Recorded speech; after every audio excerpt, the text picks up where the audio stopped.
Hi, this is Charlene Jaffa and Mary Sue. We just wrapped up day 2 of New York Comic Con, where we were able to speak to people from the new Planet of the Apes movie, the new Adult Swim show Dream Corps, the old Adult Swim show Venture Bros, and Marvel's Agents of S.H.I.E.L.D. And now we're heading to an after party for Image Comics, where we'll see some great creators, have some awesome food, and hopefully do some bowling. I'm here with director Matt Reeves and producer Dylan Clark here at New York Comic Con to talk about War of the Planet of the Apes. How are you guys doing? Great. Great, thanks for having us. You called it the biggest film of the franchise. What makes that so? We decided to really go for it and put Caesar on this great, epic, mythic journey. And we decided to take these apes and our characters into more locations than ever, more exterior locations. We have them in the mountains, we have them in all this variety of places, and more action, more humor. It's just our biggest movie. Judy Greer is returning, and last year a lot of people were saying, she's kind of underutilized. Do you think she'll have a bigger role this time around?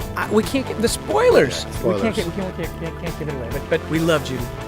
I know you can't tell us plot details, but what can people expect this time around? You can expect a continuation of the war on a grand scale, and it's just it's a big fight for the planet, and there's a head-to-head sort of struggle between Andy Serkis as Caesar and Woody Harrelson as the colonel, the leader of the human army. And very important, will there be a lot of monkey business going on? What? I don't. No, there's no money. Well, little. This is serious business. Wait, I'm confused. What was the question?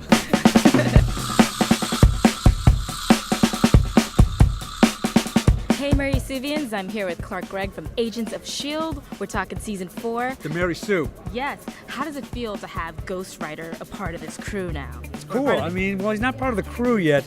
He's some kind of enhanced individual who's a threat, who turns into something from the scariest Halloween costume you've ever seen. And I just enjoyed reading that book. I just loved the elements of Robbie did, his love for his brother, the family dynamic, the Dia de los Muertos kind of style that some of this takes place in. It's kind of he's a Mexican-American superhero, and he's a cool kid, and he's focused, and he's smart, and it's great. I'm just having a blast.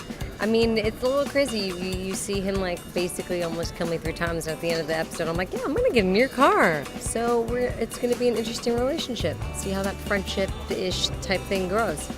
Do you think it's gonna be... No. No? Steve Rogers is no longer Captain America. How would Coulson react to that?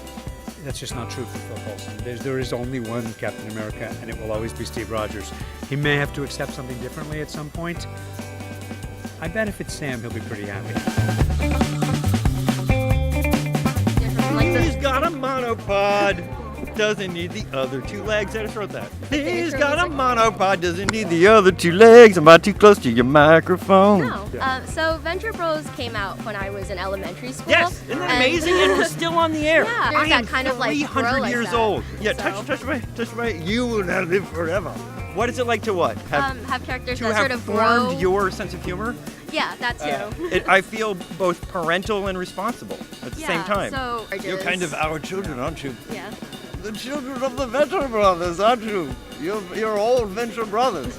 It's like raising kids without having them or pass through your body, or having to pay for their education. So is Dream Corps going to be a shocking look at the state of bioethics in America now? Yes. Wow. Yes, Yeah. absolutely. Where did you come from? That's perfect. It's a kind of an expose, really. absolutely. No, it's a silly, insanely funny, and very nuanced, dysfunctional family that works together in a decrepit office, diving into people's brains, stealing their dreams, and under the guise of helping them out. I mean, we are helping them out. No, we but do. Everybody who's come out of the place, it's definitely different.